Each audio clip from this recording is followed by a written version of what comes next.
नमस्कार दोस्तों, मैं Dharmendra Verma online study with DK में आपका बहुत बहुत स्वागत करता हूं। आज हम बात करने वाले हैं यहाँ पर यूपी टेट में भोजन स्वच्छता और पोषण से संबंधित जितने भी प्रश्न आपकी यूपी टेट एग्जाम में पूछे गए हैं उन सारे प्रश्नों को यहाँ पर लेकर आया हूँ। काफी इंपोर्टेंट हैं। देखिए, इस प्रकार के प्रश्न सबसे ज्यादा पूछे जाते हैं। टोटल 45 प्रश्न, शायद एक दो या फिर 2 से 4 प्रश्न छूटे भी हैं इसमें। तो लगभग 50 प्रश्न आपके 2011 से लगाकर 22 तक जो आपकी एग्जाम हुई उसमें पूछे गए सबसे ज्यादा। तो आपको इस टॉपिक को अच्छे से क्लियर कर लेना है। हर एक प्रश्न को मैं समझाऊंगा भी, तो आपको समझना है और स्किप नहीं करना है, वीडियो को पूरा देखना है। और अभी तक आपने हमारे apps online study with DK को डाउनलोड नहीं किया तो उसको डाउनलोड कर लीजिएगा। कुछ समय बाद वहां पर बहुत सारा मटेरियल आपको मिलने वाला है, तो थोड़ा समय लगेगा, उस पर काम चल रहा है, तो डाउनलोड करके रखिएगा। मैं जैसे ही वहां पर अपलोड करूंगा आपको बता दूंगा, है ना। तो 45 प्रश्न आपको यहाँ पर मिलने वाले हैं। लिंक आपको डिस्क्रिप्शन मिल जाएगी ऐप की।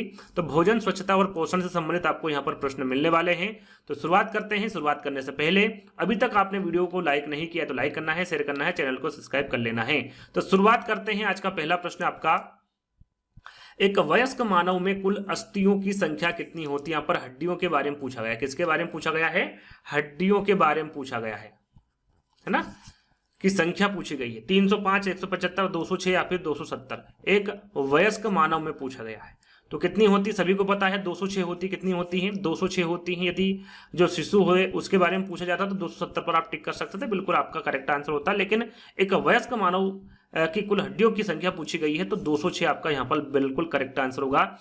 इससे संबंधित जितनी भी जानकारी वो सारी आपको यहाँ पर देने वाला हूँ कि एक वयस्क मानव शरीर में कितनी हड्डी होती है।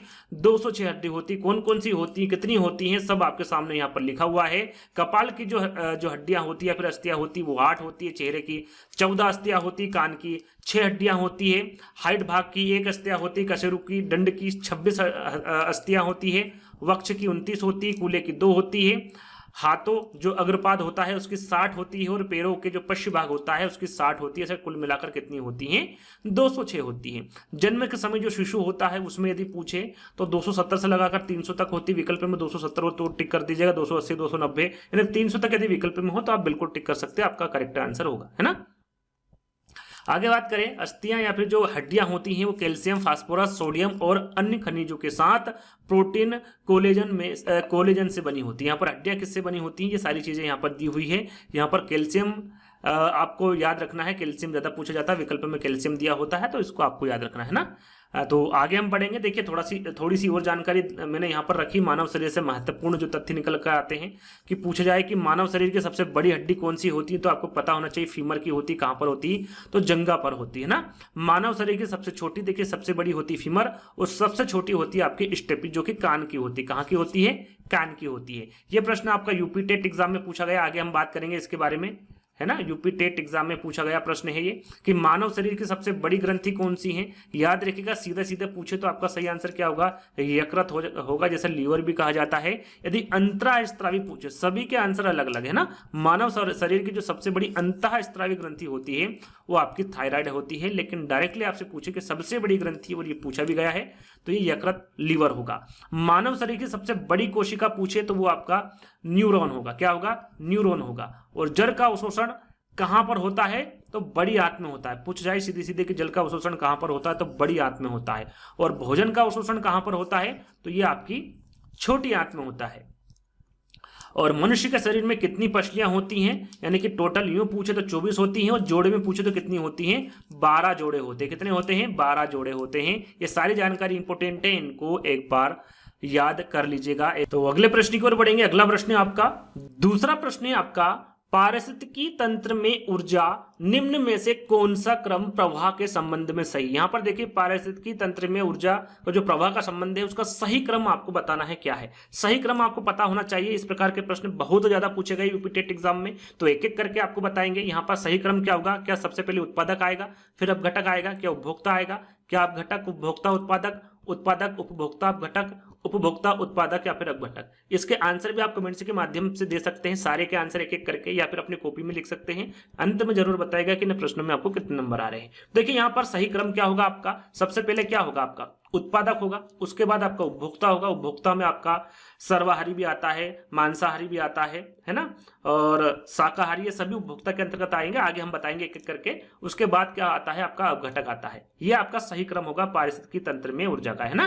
तो तीसरा वाला विकल्प आपका करेक्ट होगा। आगे हम थोड़ी सी इसकी चर्चा करेंगे, थोड़ी क्या सारी चर्चा करेंगे, है ना। एक एक करके इन विकल्पों को लिख लीजिएगा, आप नोट्स बनाते चलिएगा इनके, है ना। जब भी आपको समय मिले पढ़ लीजिएगा। आपके हस्तलिखित नोट्स यानी कि एक बार लिखेंगे फिर पढ़ेंगे तो काफी अच्छे से आपको याद हो जाएगा। देखिए, पारिस्थितिकी तंत्र में ऊर्जा प्रवाह का संबंध का जो सही क्रम होगा, सबसे पहले उत्पादक होगा, उपभोक्ता होगा, फिर अपघटक होगा। अब उत्पादक किसे कहते हैं, सीधे सीधे प्रश्न पूछा जाता है तो आपको पता होना चाहिए। ये जीव प्रकाश संश्लेषण के माध्यम से अपना भोजन बनाते हैं। किससे बनाते हैं, ये प्रकाश संश्लेषण के माध्यम से जो अपना भोजन बनाते हैं उसे क्या कहा जाता है, उत्पादक कहा जाता है। जैसे कि पौधे और शैवाल, ये दोनों ही अपना जो भोजन है वो प्रकाश संश्लेषण के माध्यम से बनाते हैं। अब उपभोक्ता किसे कहते हैं, देखिए उपभोक्ता में 3 प्रकार के जीव होते हैं, जिसमें शाकाहारी होता, मांसाहारी होता, सर्वाहारी, जैसे कि मैंने आपको बताया था। और मुझे नहीं लगता कि आपको पता नहीं होगा कि शाकाहारी किसे कहते हैं, मांसाहारी किसे कहते हैं, सर्वाहारी। फिर भी एक बार देख लेते हैं।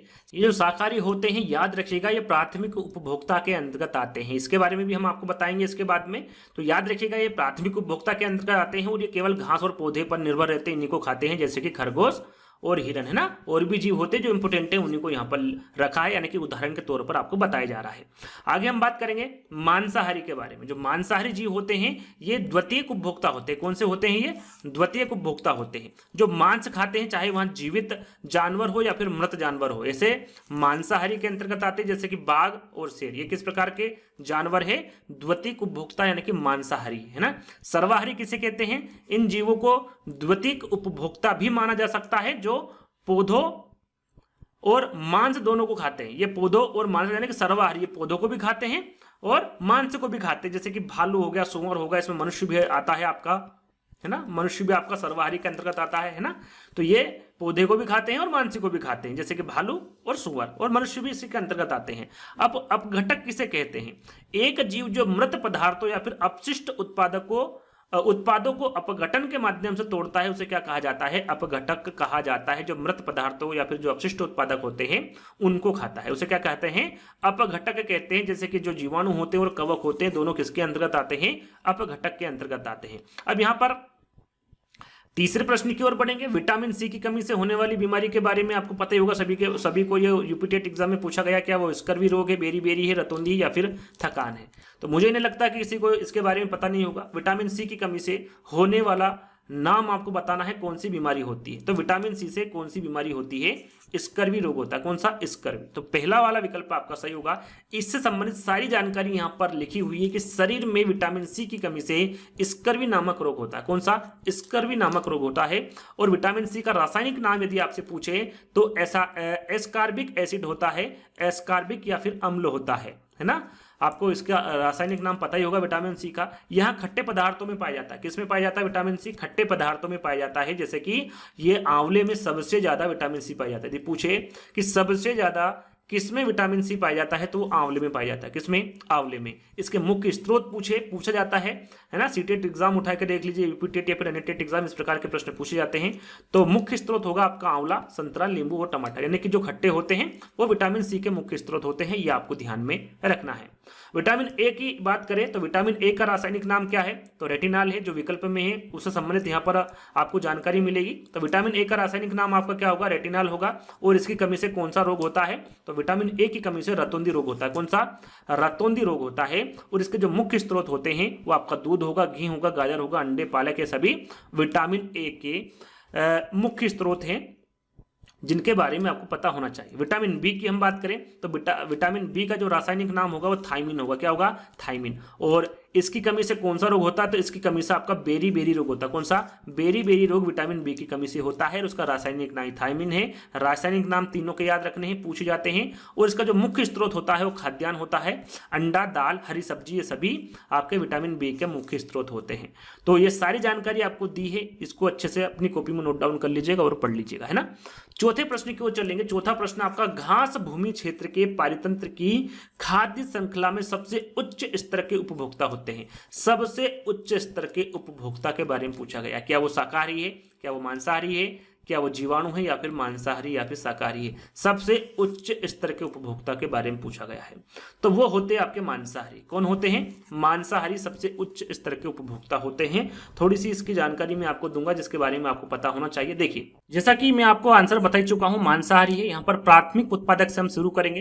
प्राथमिक उत्पादक किसे कहते हैं, थोड़ी देर पहले मैंने आपको बताया था। ये प्रकाश संश्लेषण की मदद से अपने स्वयं का भोजन बनाते हैं, यानी कि उत्पादन करते हैं, जैसे कि पेड़ पौधे, है ना। प्राथमिक उपभोक्ता, प्राथमिक उपभोक्ता मैंने आपको बताया था शाकाहारी जानवर प्राथमिक उपभोक्ता के अंतर्गत आते हैं, जिनका पोषण सीधे पौधों के उत्पादों पर आधारित होता है ना। जैसे कि गाय, हिरण, टिड्डे, छोटे कीड़े आदि, ये सभी प्राथमिक उपभोक्ता के अंतर्गत आते हैं। द्वितीयक उपभोक्ता ये मांसाहारी जानवर होते हैं, जैसे कि छोटे पक्षी, भेड़िया, है ना। ये सभी किसके अंतर्गत आते हैं? द्वितीयक उपभोक्ता के अंतर्गत आते हैं। तृतीयक उपभोक्ता, जो कि प्रश्न में आपसे पूछा गया था। प्रश्न में आपसे क्या पूछा गया था? यहाँ पर उच्च स्तर के उपभोक्ता, और जो उच्च स्तर के उपभोक्ता होते हैं वो तृतीयक उपभोक्ता के अंतर्गत आते हैं। जो तृतीयक उपभोक्ता होते हैं वो मांसाहारी होते हैं, लेकिन वे द्वितीयक उपभोक्ता को खाते हैं, यानी कि इनको ये क्या करते हैं? खाते हैं। उदाहरण के तौर पर यहाँ पर देखिए, ये आपका हो जाएगा सर्प, है ना। उदाहरण पे सर्प, यहाँ पर आप सर्प किसको खाता? मेंढक को खाता है ना। और मेंढक किसको खाती है? मेंढक टिड्डे को खाता है। और टिड्डे किसको खाता है? पेड़ पौधे को खाता है ना। तो ये क्या है? क्रम हो गया। तो देखिए, पेड़ पौधे को कौन खाता है? टिड्डा खाता है। टिड्डे को कौन खाता है? मेंढक खाता है। और मेंढक को कौन खाता है? आपका सर्प खाता है। और ये आपका जो सर्प है, ये आपका क्या होगा? यहाँ पर प्रश्न में जैसे कि लिखा हुआ है, ये आपका उच्च स्तर का उपभोक्ता होगा। कौन सा? सर्प, है ना। इस प्रकार से भी आप इसको समझ सकते हैं। चलिए, यहाँ पर मेंढक और लिख लीजिएगा, भेड़िया के बाद मेंढक, है ना। ये भी आपका द्वितीयक उपभोक्ता के अंतर्गत ही आएगा। ये भी मांसाहारी होता है, क्योंकि ये टिड्डे को खाता है ना। आगे हम बात करेंगे उत्पादक शाकाहारी, मांसाहारी, सर्वाहारी अपघटक के बारे में। थोड़ी देर पहले हमने आपको बताया था, ऐसी प्रजातियां जो प्रकृति से अपना भोजन प्राप्त करती है उसे उत्पादक कहते हैं। केवल हरी सब्जियां और पौधों का उपभोग करते हैं, जो पूरी तरह से पृथ्वी पर निर्भर होते हैं, उसे शाकाहारी कहते हैं, जैसे कि बकरी और खरगोश, है ना। ये शाकाहारी होते हैं। मांसाहारी वे मुख्य रूप से माध्यमिक उपभोक्ताओं, जैसे कि खरगोश, बकरी आदि का उपभोग करते हैं, जैसे कि शेर और बाघ, ये आपका मांसाहारी होते हैं। और सर्वाहारी ये उपभोक्ता पौधों और मांस दोनों को खाते हैं, जैसे कि मनुष्य, कौवा, भालू, सुअर, ये सभी सर्वाहारी होते हैं। अपघटक की हम बात करें तो ये एक जीव जो मृत पदार्थों या अपशिष्ट उत्पादकों का अपघटन करते हैं, खाते हैं, उन्हें क्या कहा जाता है? अपघटक कहा जाता है। जीवाणु और कवक की अपघटक के अंतर्गत आते हैं। सीधे सीधा पूछा जाता है कि कवक क्या है या फिर जीवाणु क्या है, तो आपको पता होना चाहिए ये क्या है? अपघटक के अंतर्गत आते हैं। इस प्रकार के प्रश्न आपके यूपी टेट एग्जाम में पूछे जाते हैं। पांचवा प्रश्न, दूध से दही बनने की प्रक्रिया को क्या कहते हैं? दूध से दही बनने की प्रक्रिया, प्रकाश संश्लेषण, आसवन, किण्वन या फिर एंटेरिलाइजेशन, है ना। दूध से दही बनने की प्रक्रिया, ये पूछा गया यूपी टेट एग्जाम में और आपको पता ही होगा इसका आंसर। इसका सही आंसर होगा आपका किण्वन। क्या होगा? किण्वन। दूध से दही बनने की जो प्रक्रिया है उसे किण्वन कहा जाता है। आगे हम इसके बारे में जानेंगे। दूध से दही बनने की प्रक्रिया, जैसे कि मैंने अभी आपको बताया, क्या कहते हैं? उसे किण्वन कहते हैं। और दूध में गोलाकार प्रोटीन होता है, जिसे केसिन कहा जाता है। याद रखिएगा, दूध में क्या होता है? प्रोटीन होता है, जिसे क्या कहा जाता है? केसिन कहा जाता है। ये आपको ध्यान में रखना है। लैक्टिक एसिड बैक्टीरिया और केसिन के बीच रासायनिक प्रतिक्रिया के कारण ही क्या बनता है? दही बनता है। किसके रासायनिक प्रतिक्रिया के कारण? लैक्टिक एसिड बैक्टीरिया और केसिन के बीच की जो रासायनिक प्रतिक्रिया होती है उसी के कारण दही बनता है ना। बाकी विकल्प थे आपके प्रकाश संश्लेषण, आसवन और कीटाणु शोधन, जिसे स्टेरिलाइजेशन भी कहते हैं, तो इसके बारे में भी आपको जानकारी होना चाहिए। प्रकाश संश्लेषण यह वहां प्रक्रिया है जिसके द्वारा हरे पौधे सूर्य के प्रकाश की उपस्थिति में कार्बन डाइऑक्साइड, जल और खनिजों को अवशोषित करके अपना भोजन तैयार करते, उसे क्या कहा जाता है? प्रकाश संश्लेषण कहा जाता है। यह चयनित क्वथन और सघनन का उपयोग करके एक तरल को परिष्कृत या फिर शुद्ध करने की प्रक्रिया है, इसे क्या कहा जाता है? तो इसे आसवन कहा जाता है ना।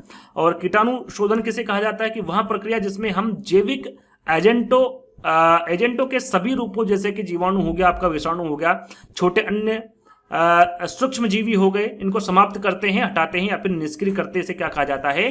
कीटाणु शोधन या फिर एंटेरिलाइजेशन कहा जाता है ना। तो जो विकल्प दिए गए हैं इनके बारे में भी आपको जानकारी होना चाहिए। अगला प्रश्न है आपका, मीना माता जो रोग है वो ऐसी मछली खाने से होता है जिसमें अधिक मात्रा में पाया जाता है। क्या पाया जाता है जिससे कि मिनी माता या फिर मीना माता रोग हो जाता है? आर्सेनिक अधिक मात्रा में, पारा, कैडमियम या फिर उपरोक्त सभी। तो यहां पर सही आंसर होगा आपका पारा, है ना। पारा आपका बिल्कुल करेक्ट आंसर होगा। मीना माता जो रोग है वो ऐसी मछली खाने से होता है जिसमें अधिक मात्रा में पारा पाया जाता है। यहां पर देखिए थोड़ी सी इसकी जानकारी मैं आपको दूंगा। जो मीना माता रोग है, जिसे हम चिस्सो रोग भी कहते हैं, क्या कहते हैं इसको, चिस्सो रोग भी कहा जाता है। ये ऐसी मछली खाने से होता है जिसमें अधिक मात्रा में पारा, जिसे मरकरी भी कहते हैं ना, जिसमें पारा या फिर मरकरी पाया जाता है ना, अधिक मात्रा में। और ये जापान में मीना माता नामक एक स्थान पर मछली खाने से कई लोगों की मृत्यु हो गई थी तथा अनेक लोग विकलांग भी हो गए थे। इसका मुख्य कारण था मछलियां, है ना। और इस रोग का नाम भी इसी स्थान से पड़ा, क्योंकि कहां पर हुआ था, ये मीना माता नामक स्थान पर हुआ था। और ये जो मछली खाने से कई लोगों की मृत्यु हो गई थी। अब क्यों हो गई थी, क्योंकि यहाँ पर एक रासायनिक कारखाना था जिसमें निकले पारे से खाड़ी के जल को प्रदूषित कर दिया था इसने, और जिससे वहां के सभी मछलियां विषैली हो गई थी। और मछली खाने से यहाँ विष मनुष्यों के शरीर में भी पहुंच गया था जिन्होंने मछली खाई थी, और जिससे कई लोगों की मृत्यु भी हो गई थी, है ना। किसके कारण हुई थी, क्यों हुई थी, ये सारी जानकारी यहाँ पर दे रखी है ना। तो ये आपको पता होना चाहिए। मीना माता नामक, यही पूछ ले आपसे कि भाई जो मीना माता नाम है ये क्यों पड़ा, तो आपको पता होना चाहिए जापान में मीना माता नामक स्थान है, उसी की वजह से इसका नाम पड़ा था। और इसे चिस्सो रोग भी कहते हैं, है ना। और किसके अधिक मात्रा में, क्या अधिक मात्रा में पाया जाता है जिससे कि रोग होता है, तो पारा या फिर मरकरी पाया जाता है ना। इसके बारे में भी आपको विशेष ध्यान रखना है। अगले प्रश्न की ओर चलेंगे, थोड़ा सा और जानकारी यहाँ पर दी हुई है। देखिए, पारा या फिर मरकरी, इसके बारे में पूछे कि पारा या फिर मरकरी किसे कहते हैं, तो ये पारा प्राकृतिक रूप से पाए जाने वाला एक तत्व होता है जो हवा, पानी और मिट्टी में पाया जाता है। कहां पर पाया जाता है, ये हवा में पाया जाता है, पानी और मिट्टी में पाया जाता है। और मीना माता रोग यहाँ मिथाइल मरकरी विषाक्तता के कारण होने वाला एक विकार है। पारा के संपर्क में यहाँ तक कि थोड़ी मात्रा में भी आने से गंभीर स्वास्थ्य समस्याएं उत्पन्न हो जाती है। ये इतना भयानक होता है और एक गर्भाशय में स्थित शिशु के विकास को भी ये प्रभावित कर देता है, चाहे वो थोड़ी मात्रा में ही क्यों ना हो, है ना।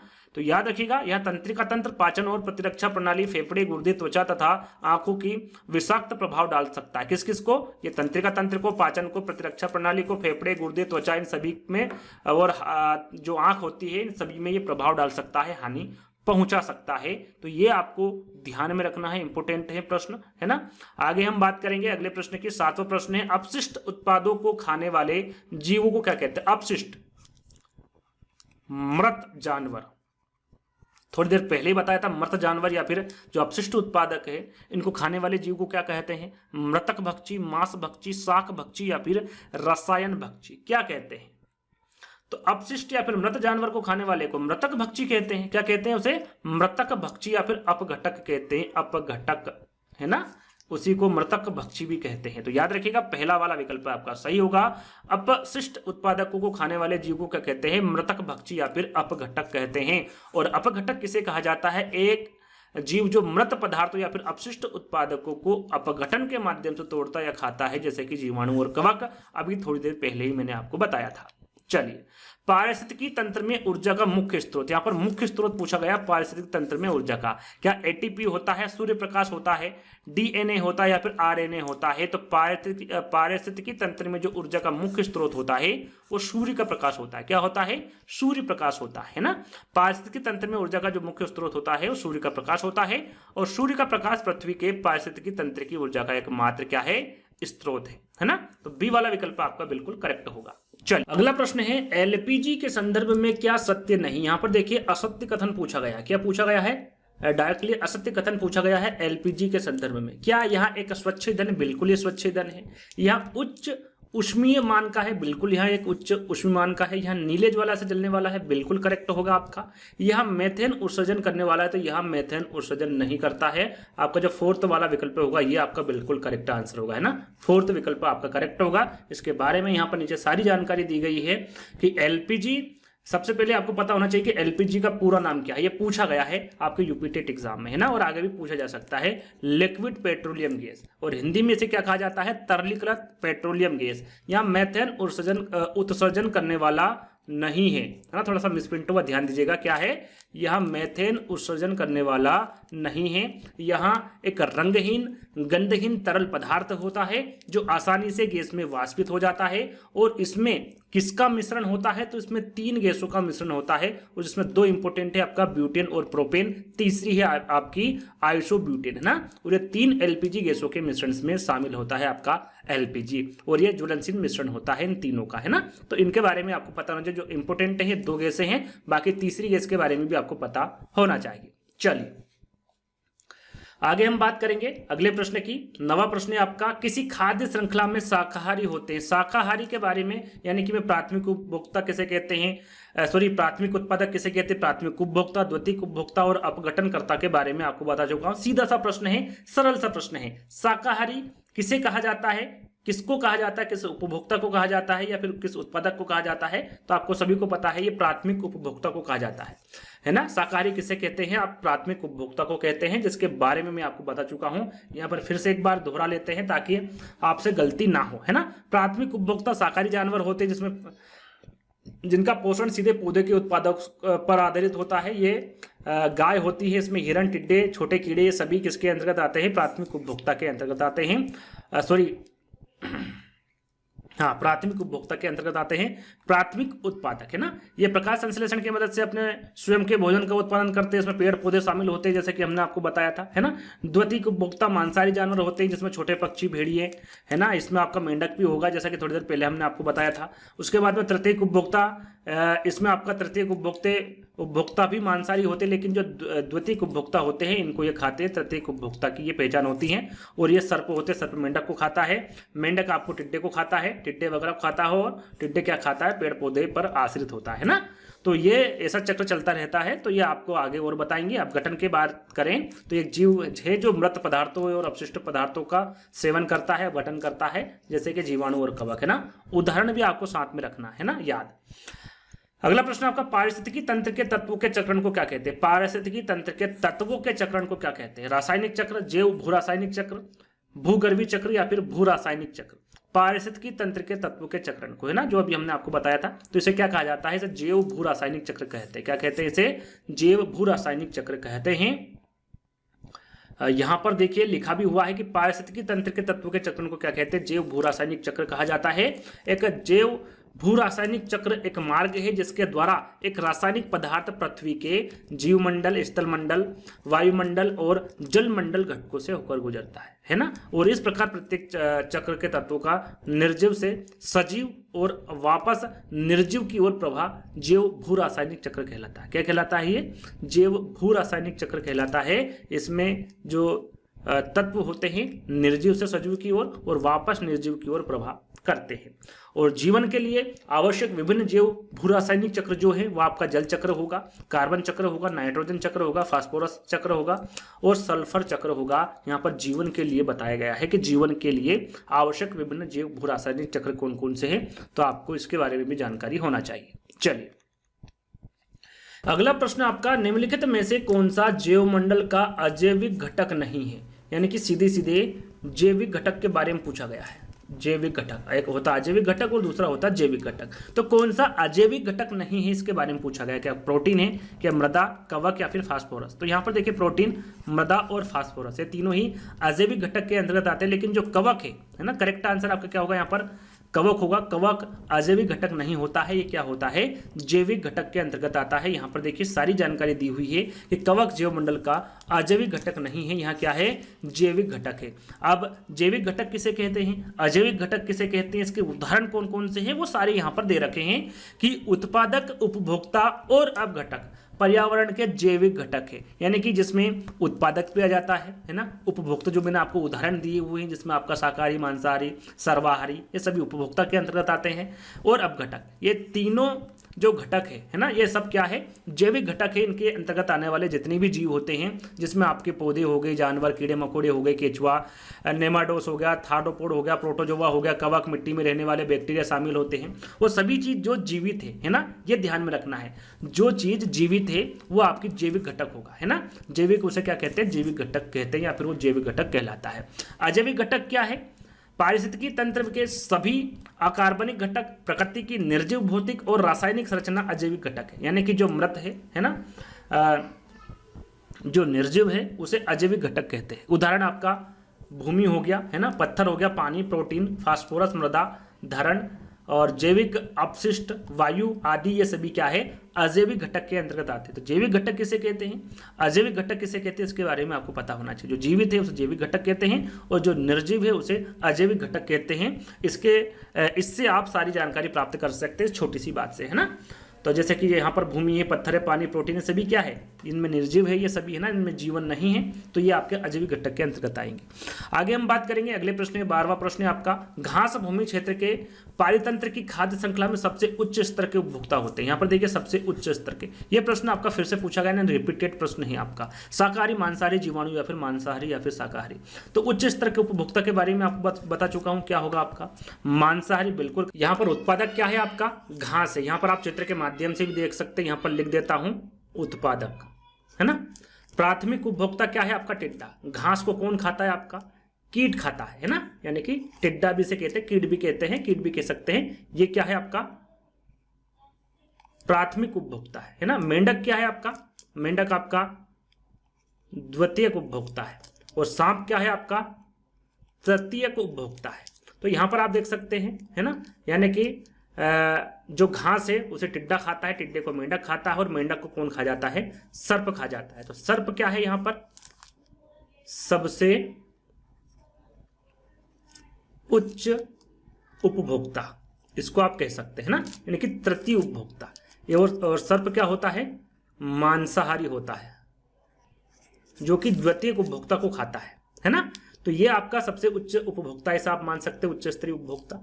तो यहाँ पर यदि विकल्प में सर्प रहे, है ना, तो आप सर्प पर टिक कर सकते हैं। वैसे मांसाहारी रहेगा तो मांसाहारी पर आप टिक कर सकते हैं। इस प्रकार से खाद्य श्रृंखला होती है ना। तो इस प्रकार से भी आप इसको समझ सकते हैं। आगे बढ़ेंगे,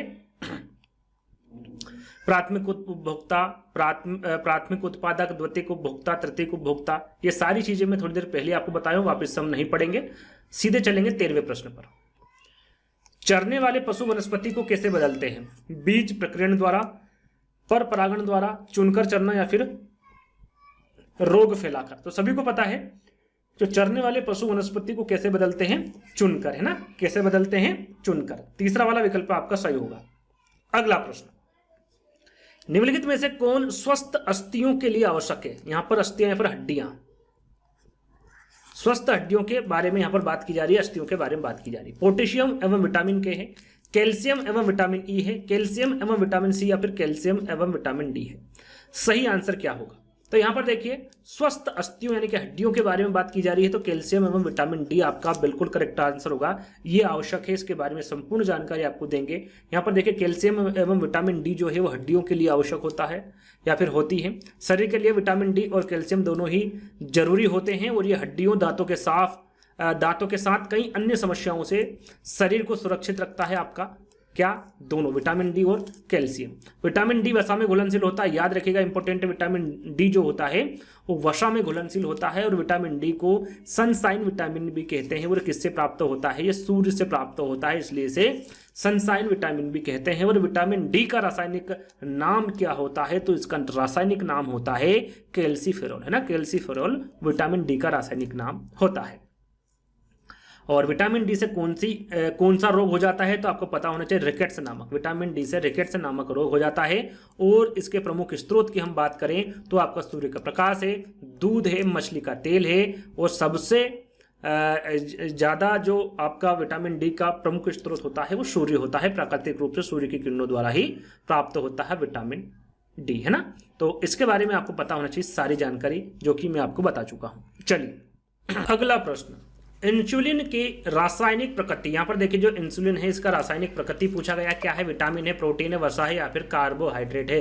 तो जो इंसुलिन के रासायनिक प्रकृति होती है वो क्या होता है आपका, प्रोटीन होता है। क्या होता है, प्रोटीन होता है। इसके बारे में आपको बता देते हैं, थोड़ी सी जानकारी दे देते हैं कि जो इंसुलिन होता है, जैसे कि मैंने अभी आपको बताया कि इंसुलिन की रासायनिक प्रकृति क्या होती है, प्रोटीन होती है। और इंसुलिन एक पेप्टाइड हार्मोन से है जो कि अग्नाशयी आइलेट्स की बीटा कोशिकाओं द्वारा प्राप्त होता है। किससे प्राप्त होता है, बीटा कोशिकाओं द्वारा प्राप्त होता है या फिर स्रावित होता है। और यह हमारे शरीर के अंदर मौजूद प्राथमिक उपचयी हार्मोन से माना जाता है। क्या माना जाता है, ये प्राथमिक उपचयी हार्मोन से माना जाता है, याद कर लीजिएगा, इंपोर्टेंट है। आगे हम बढ़ेंगे अगले प्रश्न की ओर। अगला प्रश्न है, जैविक समुदाय में प्राथमिक उपभोक्ता है। जैविक समुदाय में प्राथमिक उपभोक्ता के बारे में पूछा गया, क्या मांसाहारी, सर्वाहारी, शाकाहारी या फिर डेट्रीटिवोर है। यहाँ पर देखिए जैविक समुदाय में प्राथमिक उपभोक्ता पूछा गया है और सभी को पता है प्राथमिक उपभोक्ता क्या होता है, आपका शाकाहारी होता है। इसके बारे में थोड़ी देर पहले भी हमने आपको बताया था और इसके बारे में सारी जानकारी आपको दी थी। देखिए प्राथमिक उपभोक्ता शाकाहारी जानवर होते हैं, जैसे कि हमने आपको बताया था, जिसमें पोषण सीधे पौधे उत्पादक द्वारा आधारित होता है। जैसे उदाहरण आपका गाय हो गया, हिरण, टिड्डे, छोटे कीड़े मकोड़े, ये सभी आपके प्राथमिक उपभोक्ता के अंतर्गत आते हैं। बाकी सारे उत्पादक उपभोक्ता अपघटक के सारे के बारे में आपको जानकारी दे चुका हूं, इसे बार बार आपको बताने की आवश्यकता नहीं है। अगला प्रश्न है, ज्वर नियंत्रण में आमतौर पर सबसे अधिक प्रयोग की जाने वाली औषधि। यहाँ पर ज्वर नियंत्रण के बारे में पूछा गया है। सरल सा प्रश्न है, 4 विकल्प पढ़ने की आवश्यकता नहीं है। पैरासीटामोल है, सभी को इसके बारे में पता होगा। पैरासीटामोल जो है ज्वर नियंत्रण में आमतौर पर सबसे अधिक प्रयोग की जाने वाली औषधि है। तीसरा वाला विकल्प आपका बिल्कुल करेक्ट होगा। दही निर्माण हेतु कौन सूक्ष्मजीवी उत्तरदायी है। दही निर्माण हेतु कौन सा जो जीव है, सूक्ष्म जीव है, उत्तरदायी है, कौन सा है, यह आपको बताना है। यहां पर 4 विकल्प दिए गए हैं, आंसर आपको बताना है। तो सही आंसर होगा, देखिए दही निर्माण हेतु जो सूक्ष्मजीव उत्तरदायी होगा वो लैक्टोबैसिलस होगा। क्या होगा, लैक्टोबैसिलस, ये जो दही निर्माण हेतु सूक्ष्मजीव उत्तरदायी होता है। यहाँ पर आपका सही आंसर क्या होगा, 4th वाला होगा। दूध से दही निर्माण की क्रिया में सूक्ष्मजीव लैक्टोबैसिलस उत्तरदायी होता है ना। डी वाला विकल्प आपका बिल्कुल करेक्ट होगा। अगला प्रश्न है, मानव रुधिर वर्ग की खोज सर्वप्रथम किस वैज्ञानिक ने की थी। मानव रुधिर वर्ग की खोज सर्वप्रथम किसने की थी। लैंडस्टीनर ने, जेनिंग्स ने, पेंडिंग एंड मास्टर ने या फिर कार्ल मार्क्स ने। मानव रुधिर वर्ग की खोज किसके द्वारा की गई थी, आपको यह बताना है। तो यह आपकी की थी लैंडस्टीनर ने। किसने की थी, लैंडस्टीनर द्वारा मानव रुधिर वर्ग की खोज सर्वप्रथम की गई थी। इनके बारे में थोड़ी सी जानकारी मैंने रखी है कि मानव रुधिर वर्ग की खोज ऑस्ट्रेलिया के, कहाँ के थे, रहने वाले थे, ऑस्ट्रेलिया के चिकित्सक कार्ल लैंडस्टीनर ने वर्ष 1901 ईस्वी में की थी। कब की थी, 1901 ईस्वी में की थी। इसके लिए कार्ल लैंडस्टीनर को नोबेल पुरस्कार भी मिला था। कब मिला था, ये मिला था इनको 1930 में। और इन्होंने रुधिर वर्ग के 4 वर्गों में विभाजित किया, जो कि सभी को पता होगा, है ना, ए बी तथा ओ। वर्ग ए बी रुधिर वर्ग सर्वग्राही माना जाता है। ए बी को वो सर्वदाता रक्त कौन सा होता है, वो रक्त समूह होता है, जिसके बारे में आपको सभी को जानकारी होगी। आगे बढ़ेंगे। प्याज, आलू, अदरक क्या है, ये जड़ है, तना है, अपस्थानिक जड़ें हैं या फिर सल्क पत्र है। प्याज, आलू, अदरक क्या है, यह आपको बताना है। सही आंसर क्या होगा आपका, तना। प्याज, आलू, अदरक क्या है, ये तना है। बी वाला विकल्प आपका बिल्कुल करेक्ट आंसर होगा। यहां पर देखिए थोड़ी सी जानकारी मैंने लिखी है। देखिए आलू, प्याज, अदरक ये किसके अंतर्गत आते हैं, तना के अंतर्गत आते हैं ना। मूली, गाजर, चुकंदर, टेपियोका या फिर शकरकंदी के बारे में पूछे तो ये क्या है, आपके जड़ है ना। धनिया, पत्ता गोभी, अरबी, पालक, कड़ी पत्ता, ये सभी क्या है, पत्ते हैं। चना, बाजरा, सरसों, गेहूं, धान, फूल, सहजन, केला, कचनार, फली, ये सभी क्या है, ये सभी बीज के अंतर्गत आते हैं। तो तना क्या है, जड़, पत्ता, बीज, इन सभी के बारे में आपको पता होना चाहिए। चलिए अगला प्रश्न है, एक कोशीय सूक्ष्म जीव। यहां पर देखिए एक कोशीय सूक्ष्म जीव पूछा गया है, जो एक ही कोशिका से बने होते हैं, जिनका शरीर बना होता है, उसे क्या कहते हैं, एक कोशीय सूक्ष्म जीव कहते हैं। क्या वो स्पाइरोगाइरा है, विषाणु है, पेरामीशियम है या फिर हाइड्रा है। तो जो एक कोशीय सूक्ष्म जीव होगा वो क्या होगा, आपका पेरामीशियम होगा। कौन सा होगा, पेरामीशियम होगा। पेरामीशियम एक कोशी जीव होते हैं और एक कोशी जीव वहां जीव होते हैं जिनके शरीर का जो निर्माण है वो मात्र एक ही कोशिका से होता है। इस प्रकार के जो जीव हैं वो एक कोशी जीव होते हैं, जिसमें आपका पेरामीशियम होगा, साथ में अमीबा होगा, यूग्लिना, एंट अमीबा, क्लेमाइडोमोनास और बैक्टीरिया। ये सभी किसके उदाहरण हैं, ये सभी एक कोशी जीव के उदाहरण हैं। सही आंसर यहाँ पर पेरामीशियम होगा। प्लेग है, प्लेग क्या है, विषाणु जनित बीमारी है, कवक जनित बीमारी है, जीवाणु जनित बीमारी या फिर खनिज जनित बीमारी है। प्लेग के बारे में पूछा गया है और क्या है, जीवाणु जनित बीमारी होती है प्लेग, है ना। इसके बारे में थोड़ी सी जानकारी मैंने रखी है कि प्लेग एक जीवाणु जनित बीमारी है और प्लेग एक गंभीर जीवाणु संक्रमण है, जो कि मुख्य रूप से किससे फैलता है, पिस्सू से फैलता है या फिर पास्टुरेला पेस्टिज नामक जीवाणु के कारण फैलता है। इससे मानव का फेफड़ा प्रभावित होता है। क्या होता है? इससे प्रभावित फेफड़ा होता है। और चूहा प्लेग रोग का वाहक होता है। पूछा जाए आपसे कि भाई प्लेग रोग का वाहक कौन होता है, तो आपको पता होना चाहिए क्या होता है? चूहा। किसके कारण फैलता है? चूहे के कारण, है ना। इसका अन्य नाम ब्लैक डेथ है, टाउन इसे कहते हैं, पेस्ट भी इसे कहते हैं। इनके अन्य नाम आपको पता होना चाहिए। आदमी को यहाँ रोग प्रत्यक्ष संसर्ग अथवा पिस्सू दंश से लगता है और यह तीव्र गति से बढ़ता है ना। तो सारी जानकारी आपको पता होना चाहिए। चलिए, गैसीय अपशिष्ट है। यहाँ पर देखिए गैसीय अपशिष्ट के बारे में पूछा गया है। सब्जी एवं फलों का छिलके हैं, घरों की नालियों का गंदा पानी है, खेत खलियान से निकलने वाला कचरा है, या फिर लकड़ी कोयले से जलने वाला धुआं है। गैसी से आप यहाँ पर समझ सकते हैं जो गैस होती है ना, वो उसके बारे में यहाँ पर पूछा गया है। तो लकड़ी कोयला से जलने वाला जो धुआं होता है ये आपका गैसीय अपशिष्ट है ना। काफी इंपॉर्टेंट है, आगे पूछा जा सकता है।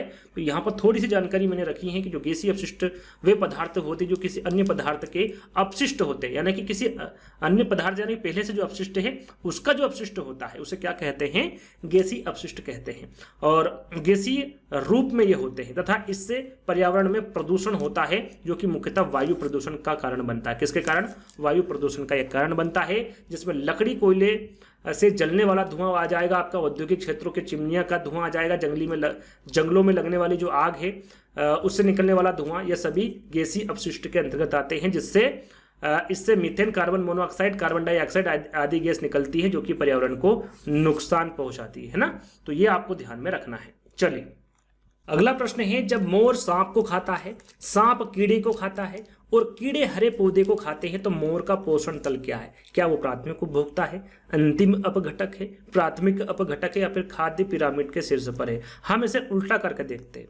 हरे पेड़ पौधे को कौन खा रहा है? कीड़े खा रहे हैं, है ना। और कीड़े को कौन खाता है? सांप खाता है। और यहाँ पर सांप किसको खाता है? सांप को कौन खाता है? मोर खाता है। यानी कि ये क्या है? खाद्य पिरामिड के शीर्ष पर है। तो डी वाला विकल्प आपका बिल्कुल करेक्ट होगा। तो यहाँ पर आंसर क्या होगा आपका? खाद्य पिरामिड के शीर्ष पर। चलिए, अगला प्रश्न है, जो शाकाहारी जंतु भोजन के लिए हरे पेड़ पौधे पर निर्भर रहते हैं वो क्या प्रथम चरण उपभोक्ता है, द्वितीय चरण उपभोक्ता है, तृतीय चरण उपभोक्ता या फिर उपभोक्ता है ना। कौन से उपभोक्ता है ये आपको बताना है। जो शाकाहारी जंतु भोजन के लिए हरे पेड़ पौधे पर निर्भर होते हैं। देखिए यहाँ पर शाकाहारी भी लिखा हुआ है और हरे पेड़ पौधे भी लिखा हुआ है। सरल सा है, सभी को इसका आंसर पता होगा। तो कौन से उपभोक्ता होते हैं? प्रथम चरण उपभोक्ता होते हैं या फिर प्राथमिक उपभोक्ता होते हैं। जैसे कि मैंने आपको काफी बार बताया है, ये क्या होते हैं? शाकाहारी जानवर होते हैं जिनका पोषण सीधे पेड़ पौधे से होता है, जैसे कि गाय, हिरण, टिड्डे, छोटे कीड़े मकोड़े, ये सभी प्राथमिक उपभोक्ता के अंतर्गत आते हैं जो शाकाहारी होते हैं ना। अगला प्रश्न है, खाद्य श्रृंखला के परस्पर समूह को कहा जाता है। खाद्य श्रृंखला के परस्पर समूह को क्या कहा जाता है? खाद्य चक्र कहा जाता है, श्रृंखला अभिक्रिया, खाद्य जाल या फिर बायोमास का पिरामिड। खाद्य श्रृंखला के परस्पर समूह को क्या कहा जाता है? सभी को पता है, सरल सा प्रश्न है। ये खाद्य जाल कहा जाता है खाद्य श्रृंखला के परस्पर समूह को। तो सी वाला विकल्प आपका बिल्कुल करेक्ट होगा।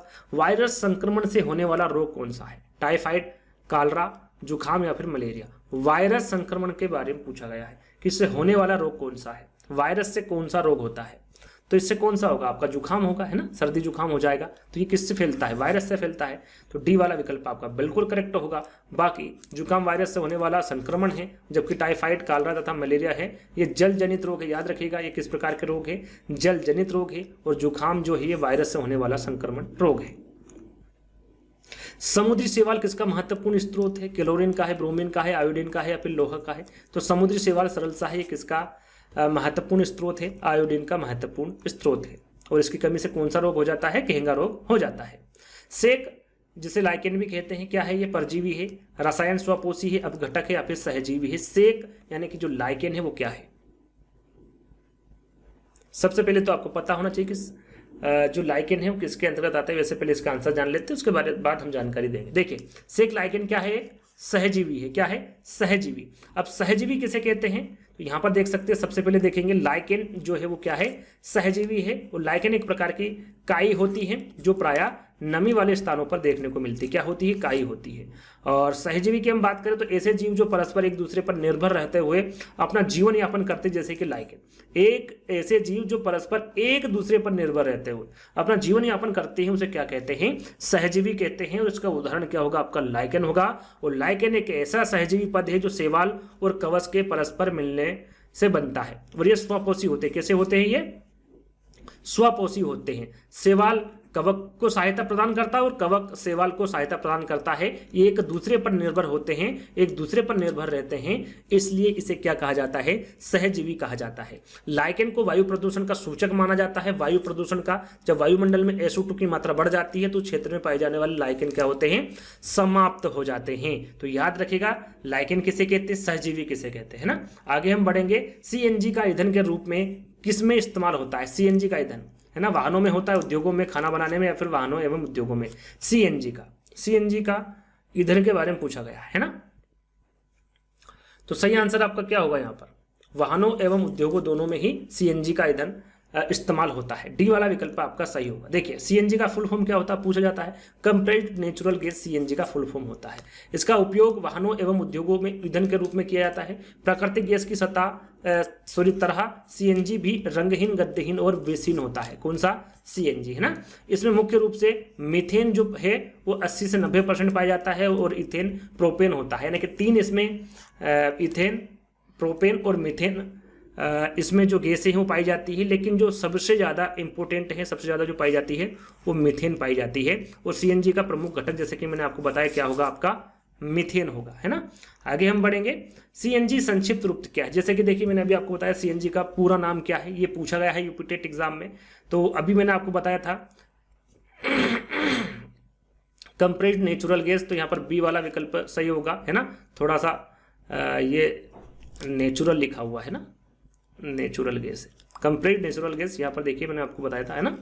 तो ये इसका पूरा नाम होता है CNG का। तो बी वाला विकल्प आपका सही होगा, थोड़ा सा मिसप्रिंट हुआ है तो यहाँ पर उसको करेक्ट कर लीजिएगा। CNG का संक्षिप्त रूप कंप्रेस्ड नेचुरल गैस होता है। इसे हिंदी में कहते हैं दाबित प्राकृतिक गैस। क्या कहते हैं हिंदी में, इसे दाबित प्राकृतिक गैस कहते हैं। और इसका उपयोग जैसे कि अभी हमने बताया था वाहनों एवं उद्योगों में ईंधन के रूप में किया जाता है। और प्राकृतिक गैस की तरह ही CNG भी रंगहीन होती हैं, गंधहीन होती हैं और विषहीन होती हैं। और इसमें सबसे ज़्यादा जो पाया जाता है वो मीथेन पाया जाता है 80 से 90%। साथ में इसमें इथेन और प्रोपेन भी पाया जाता है। और इसका प्रमुख गठन क्या होता है, घटक CNG का मीथेन होता है। LPG का, जैसे कि मैंने थोड़ी देर पहले बताया था, LPG का संक्षिप्त रूप यहाँ पर पूछा गया है। लो पेड गैस होता है, लो पैसेंजर गाड़ी होता है, लिक्विफाइड पेट्रोलियम गैस होता है, या फिर लोकल पेट्रोलियम गैस होता है, लिक्विडफाइड, है ना।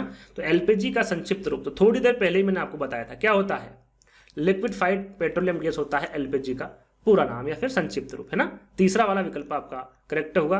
यहाँ पर लिक्विफाइड पेट्रोलियम गैस थोड़ी देर पहले बताया था, हिंदी में इसे क्या कहते हैं, द्रवित पेट्रोलियम गैस कहते हैं। इसका प्रयोग घरेलू ईंधन के रूप में इसका प्रयोग होता है। और LPG का मुख्य अवयव क्या होता है, ब्यूटेन और प्रोपेन। याद रखिएगा, इंपोर्टेंट है, ब्यूटेन और प्रोपेन होता है LPG का मुख्य अवयव। और ये दोनों गैस रंगहीन होती हैं और गंधहीन होती हैं। गैस की रिसाव का पता लगाने के लिए इस तरल गैस में तीव्र दुर्गंध वाला जो एथिल मर्केप्टन होता है, इसका उपयोग किया जाता है जिससे कि गंध आए। आपने देखा होगा जब LPG लीकेज होती है तो उसकी जो बदबू होती है उससे हमें पता चल जाता है कि भाई LPG लीकेज होती है।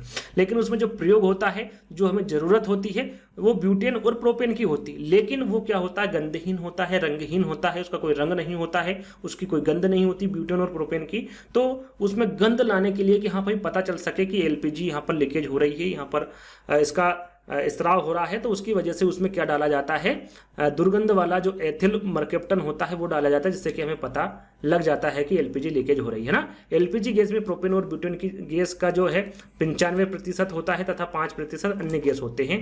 ये दोनों आपकी जो गैस है वो कितने प्रतिशत होती है, 95% होती है। बाकी जो बहुत सारी और भी गैसें होती है लेकिन वो मात्र 5% होती है ना। अगला प्रश्न है, धातुमयी प्रस्तर किसे कहा जाता है, बिटुमिन को, बॉक्साइट को, मेटालाइट को, या फिर अयस्क को। धातुमयी प्रस्तर किसे कहा जाता है, तो आप सभी को पता होगा, इसका आंसर आपने पढ़ा होगा।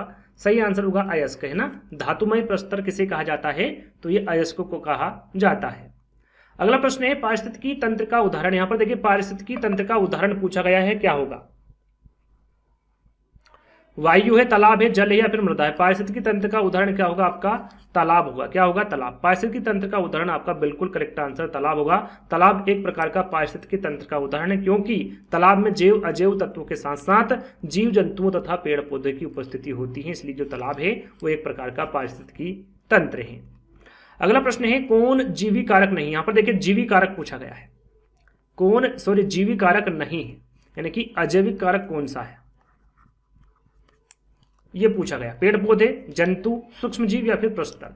तो पेड़ पौधे भी जीवी कारक के अंतर्गत आते हैं, जंतु भी और सूक्ष्म जीव भी, क्योंकि इनमें सभी में जीव होता है ना। अजैविक क्या है, जिसमें जो निर्जीव होता है, प्रस्तर है ना। प्रस्तर क्या है, एक अजैविक घटक है। तो जीवी कारक कौन सा नहीं है, तो प्रस्तर आपका बिल्कुल यहां पर करेक्ट आंसर होगा। जैसे कि अजैविक घटक किसी पारिस्थितिक तंत्र में पाए जाने वाले वे सभी निर्जीव पदार्थ होते हैं, पदार्थ उसके अजैविक घटक कहलाते हैं, जैसे कि प्रस्तर, जैसे पत्थर भी कहा जाता है। एक अजैव कारक, साथ में तापमान, जल, प्रकाश है ना, इनके बारे में भी आपको पता होना चाहिए। तापमान, जल, प्रकाश, आर्द्रता एवं मृदा, ये भी अजैव कारक के अंतर्गत आते हैं। जबकि पेड़ पौधे, जंतु तथा सूक्ष्म जीव क्या है, जैविक कारक है, जैविक घटक है ना, जैसे कि मैंने अभी थोड़ी देर पहले आपको बताया था। अगला प्रश्न है, मृत जंतुओं पर निर्वाह करने वाले प्राणी को क्या कहते हैं? पैरासाइट कहते हैं, डिकम्पोजर कहते हैं, स्कैवेंजर कहते हैं या फिर ओमनिवोर कहते हैं। अन्य मृत जंतुओं पर निर्वाह करने वाले प्राणी को क्या कहते हैं? तो इसे स्कैवेंजर कहते हैं। क्या कहते हैं? स्कैवेंजर कहते हैं। अगला प्रश्न है, जब एक जीव लाभ लेता है बगैर दूसरे सहवासी जीव को प्रभावित किए तो उसे क्या कहते हैं? वो क्या कहलाता है? परजीवी कहलाता, सहभोजी कहलाता, मृतोपजीवी या फिर सहजीवी। जब एक जीव लाभ लेता है बगैर दूसरे सहवासी जीव को प्रभावित किए हुए तो उसे क्या कहते हैं, ये आपको बताना है। तो उसे क्या कहा जाता है? सहभोजी कहते हैं। उसे क्या कहते हैं? सहभोजी कहते हैं, या फिर इसे सहभागिता भी कहते हैं। क्या कहते हैं? इसे सहभागिता भी कहते हैं ना। आगे हम इसके बारे में जानेंगे। सहभागिता या फिर सहभोजी, यहाँ ऐसी पारंपरिक क्रिया है जिसमें एक जाति को लाभ होता है और दूसरी जाति को ना तो लाभ होता है और ना ही हानि होती है। ऐसे जीवों को क्या कहते हैं? सहभागिता या फिर सहभोजी कहते हैं। जैसे कि आम की शाखा पर उगने वाला आर्किड तथा वहल की पीठ पर रहने वाला वार्निकल। इससे जिसके पीठ पर बैठा है उसको, या फिर जिस आम की शाखा पर जो आर्किड उगा हुआ है, इससे आम को ना तो लाभ होगा ना ही हानि होगी, है ना। लेकिन जो आर्किड है यहाँ पर या फिर जो बार्नेकल है, इसको लाभ उनसे जरूर मिलेगा, है ना। अब मृतजीवी वहां पर विकल्प में था, तो मृतजीवी किसे कहते हैं? जो जीव अपने भोजन को मृत और सड़े हुए पदार्थ से प्राप्त करता है उसे मृतजीवी कहा जाता है। जैसे कि कवक, इसे अपघटक भी कहते हैं। क्या कहते हैं इसको? अपघटक भी कहते हैं। परजीवी किसे कहते हैं? तो वे जीव जो किसी अन्य जीव पर आश्रित होते हैं परजीवी जंतु कहलाते हैं। जैसे कि अमरबेल, एंट, अमीबा, फीताक्रमी, ये सभी परजीवी के अंतर्गत आते हैं। सहजीवी किसे कहते हैं? देखिए, सहभोगी और सहजीवी दोनों अलग अलग है। ऐसे जीव जो परस्पर एक दूसरे पर निर्भर रहते हैं और अपना जीवन यापन करते हैं उसे सहजीवी कहते हैं। जैसे कि लाइकेन, सेवाल और कवक, है ना, उदाहरण के तौर पर। चलिए, भारत में फलों के अंतर्गत सर्वाधिक क्षेत्र कौन सा है आपका? किसका है? अमरूद का है, नींबू का है, आम का या फिर पपीता का है? भारत में फलों के अंतर्गत सर्वाधिक क्षेत्र किसका है? तो सही आंसर आपका क्या होगा? आम का। कहां पर पाया जाता है? सबसे ज्यादा उत्तर प्रदेश में पाया जाता है। जैसा कि यहाँ पर लिखा हुआ है साफ साफ कि भारत में फलों के अंतर्गत सर्वाधिक क्षेत्र किसका होगा? आपका आम का होगा। भारत में आम का सर्वाधिक उत्पादन उत्तर प्रदेश राज्य में होता है। कहां पर होता है? उत्तर प्रदेश राज्य में होता है। और विश्व में आम का सबसे बड़ा उत्पादक देश कौन सा है? तो आपका कौन सा होगा? भारत होगा। कौन सा होगा? भारत होगा। पहले नंबर पर आपका उत्तर प्रदेश है। दूसरे नंबर पर भारत का जो सबसे ज्यादा फल है ना, वो प्रथम स्थान, जैसे कि यहां पर लिखा हुआ है आम के बारे में। लेकिन फल के बारे में पूछे कि भारत में सबसे ज्यादा फल कहां पर उत्पादन किए जाते हैं, प्रथम स्थान किसका है, कौन से राज्य का है? तो वो है आंध्र प्रदेश। और दूसरा राज्य है आपका महाराष्ट्र। और विश्व में सबसे ज्यादा फल उत्पन्न करने वाला देश कौन है? देखिए, विश्व की बात हो रही तो वो कौन है? आपका चीन है। सिर्फ आम की नहीं हो रही, यहाँ पर फल की हो रही है। सभी फलों के बारे में यहाँ पर बताया जा रहा है कि विश्व में सबसे ज्यादा फल उत्पन्न करने वाला देश कौन है? आपका चीन है। चीन के बाद आपका दूसरे नंबर पर होगा भारत, फिर ब्राजील है, फिर अमेरिका है और फिर मैक्सिको है ना। तो पहले नंबर पर और दूसरे नंबर पर याद रखना, पहला चीन है और दूसरा ब्राजील है। भिंडी में क्या पाया जाता है? Vitamin A, phosphorus, vitamin C या फिर ये सभी? तो भिंडी में आपका विटामिन ए भी पाया जाता है, फास्फोरस भी पाया जाता है और विटामिन सी भी पाया जाता है। यहाँ पर देख सकते हैं कि भिंडी में भरपूर मात्रा में विटामिन ए पाया जाता है, vitamin C, vitamin B6, vitamin D पाया जाता है, फास्फोरस, कैल्शियम, पोटेशियम, मैग्नीशियम और आयरन, ये सभी भरपूर मात्रा में पाए जाते हैं भिंडी में। तो भिंडी खाइएगा, है ना। अगला प्रश्न, प्रोटीन अणुओं की इकाई है अमीनो अम्ल की, वसा अम्ल की, ग्लूकोज की या फिर विटामिन की? प्रोटीन किस अणुओं की इकाई है? तो याद रखिएगा ये अमीनो अम्ल की इकाई है प्रोटीन, है ना। तो यहां पर अमीनो अम्ल आपका बिल्कुल करेक्ट आंसर होगा। यहां पर आप देख सकते हैं कि एक प्रोटीन अणु की जो इकाई है वो क्या होगा? आपका अमीनो अम्ल है। और मानव शरीर में अमीनो अम्ल की संख्या कितनी होगी? तो 20 होगी। कितनी? 20 है। और प्रोटीन शरीर का आधार है जो शरीर की कोशिकाओं, उत्तक, हड्डियों, उक्त हार्मोन्स आदि में पाया जाता है। प्रोटीन के बारे में यहाँ पर जानकारी दी जा रही है। और शरीर में विभिन्न प्रकार के प्रोटीन उपस्थित होते हैं जो एमिनो अम्ल से बनते हैं। किससे बनते हैं? एमिनो अम्ल से बनते हैं। इनकी संख्या याद आपको रखनी है, कितनी है? 20 है। अगला प्रश्न है, निम्न में से कौन सा अंगक पादप कोशिका में अनुपस्थित होता है? कौन सा अंगक पादप कोशिका में अनुपस्थित होता है? रिक्तियां, लवण, सेल्यूलोज, कोशिका भित्ति या फिर तारकाय? तो यहां पर देखिए अनुपस्थिति के बारे में बात की जा रही है कि तो तारकाय ये अंगक पादप कोशिका में अनुपस्थित होता है और इसे सेट्रोमोस भी कहा जाता है। तारकाय या फिर सेट्रोमोस कह लीजिए, ये अंगक पादप कोशिकाओं में अनुपस्थित होते हैं। मनुष्य के शरीर की सबसे बड़ी ग्रंथि, जैसे कि शुरू में मैंने आपको बताया था, अधिवक्र ग्रंथि है, पीयूष ग्रंथि या फिर अग्नाशयी या फिर यकृत है। तो मनुष्य के शरीर की जो सबसे बड़ी ग्रंथि होती है वो यकृत होती है, लीवर होती है। तो यकृत आपका यहाँ पर करेक्ट आंसर होगा। इसके बारे में थोड़ी सी जानकारी मैंने यहाँ पर रखी है। मानव शरीर की सबसे बड़ी ग्रंथि कौन सी होगी? आपकी यकृत होगी। और यहाँ हेपेटाइटिस नामक विशेष कोशिकाओं से बना होता है। किससे बनता है? हेपेटाइटिस नामक विशेष कोशिकाओं से बनता है। और यह मानव शरीर में पेट के कौन सी ओर स्थित होता है? तो दाईं ओर स्थित होता है। और यकृत के अध्ययन को क्या कहा जाता है? तो याद रखिएगा, इसे हेप्टोलॉजी कहा जाता है। क्या कहा जाता है? हेप्टोलॉजी कहा जाता है यकृत के अध्ययन को। और हेपेटाइटिस एक वायरल बीमारी होती है जो लीवर को प्रभावित करती है। और यह मानव शरीर में सबसे बड़ा क्या होता है? चयापचयी अंग होता है। और वह अंग है जो बड़ी मात्रा में इसमें किसका भंडारण होता है? विटामिन ए का भंडारण होता है। और यहाँ यकृत को मानव शरीर का क्या कहा जाता है? रासायनिक प्रयोगशाला भी कहा जाता है। इस रूप में भी इसे जाना जाता है। तो ये जानकारी आपकी यकृत की थी, इसको भी याद कर लीजिएगा। चलिए, साथ में जैसा कि मैंने शुरू में ही आपको बताया था कि मानव शरीर की सबसे बड़ी हड्डी कौन सी होती है? फीमर होती है, जो कि जंघा की होती है। मानव शरीर की सबसे छोटी हड्डी आपकी स्टेपिस होती है, कान की होती है। मानव शरीर की मास्टर ग्रंथि, ये मैंने वहां पर नहीं बताया था, याद रखिएगा। मानव शरीर की जो मास्टर ग्रंथि होती है वो कौन सी होती है? पीयूष ग्रंथि होती है। कौन सी? पीयूष ग्रंथि। और मानव शरीर की सबसे बड़ी अंतःस्रावी ग्रंथि आपकी थायराइड होती है। मानव शरीर की सबसे बड़ी कोशिका आपकी न्यूरॉन होती है। जल का अवशोषण कहां पर होता है? तो जल का अवशोषण बड़ी आंत में होता है। भोजन का अवशोषण कहां होता है? तो छोटी आंत में होता है। मनुष्य के शरीर में कितनी पसलियां होती हैं? तो 12 जोड़ी या फिर 24 होती है ना। तो यूं पूछे 24 होती हैं और जोड़ी में पूछे तो 12 जोड़ी होती है। निम्नलिखित में से कौन अम्ल वर्षा का वृहद प्रदूषक है? यहां पर देखिए, निम्नलिखित में से कौन सा अम्ल है जो वर्षा का वृहद प्रदूषक है? Carbon dioxide, sulphur dioxide, carbon monoxide या फिर हाइड्रोजन परऑक्साइड? यहाँ पर सही आंसर होगा सल्फर डाइऑक्साइड। इंपोर्टेंट है, यहाँ जो अम्ल वर्षा का वृहद प्रदूषक होता है सल्फर डाइऑक्साइड। यहाँ पर थोड़ी सी जानकारी रखिए कि अम्लीय वर्षा सल्फर डाइऑक्साइड से संबंधित है। जो अम्लीय वर्षा के बारे में प्रश्न पूछा गया था, वायुमंडल में उपस्थित सल्फर और नाइट्रोजन के ऑक्साइड वर्षा में घुल जाते हैं और इसे क्या कहते हैं? क्या बनाते हैं? अम्लीय बना देते हैं। और इसी प्रकार जो वर्षा धरती की सतह पर होती है वो अम्लीय वर्षा कहलाती है ना। और अम्लीय वर्षा शब्द का सर्वप्रथम प्रयोग किसके द्वारा किया गया था और कब किया गया था? ये इंपोर्टेंट है, याद रखिएगा। सर्वप्रथम प्रयोग वैज्ञानिक रॉबर्ट अंगस द्वारा किया गया था। कब किया गया था? 1872 में किया गया था।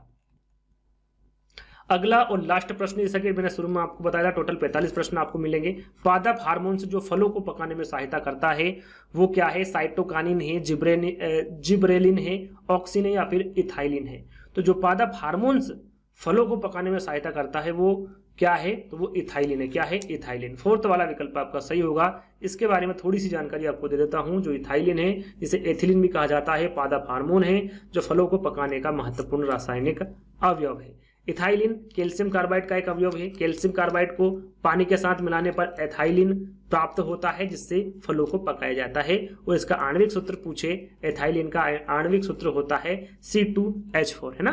तो इसके बारे में भी आपको जानकारी होना चाहिए। वैसे टोटल 45 प्रश्न मैंने आपको दे दिए हैं और यहीं आपका वीडियो समाप्त होता है। यदि कोई सा टॉपिक छूट गया, वैसे मैं सभी टॉपिक कवर करवा दिए हैं जो आपके प्रीवियस ईयर पेपर में प्रश्न पूछे गए थे। कुछ एक हैं उनको भी मैं जल्दी करवा दूंगा। तो आज का वीडियो आपको कैसा लगा कमेंट्स के माध्यम से बताना है। वीडियो अच्छा लगा तो लाइक करना है, शेयर करना है, चैनल को सब्सक्राइब कर लेना है। तो जल्दी दोस्तों एक नई वीडियो के साथ मिलेंगे, जब तक के लिए धन्यवाद।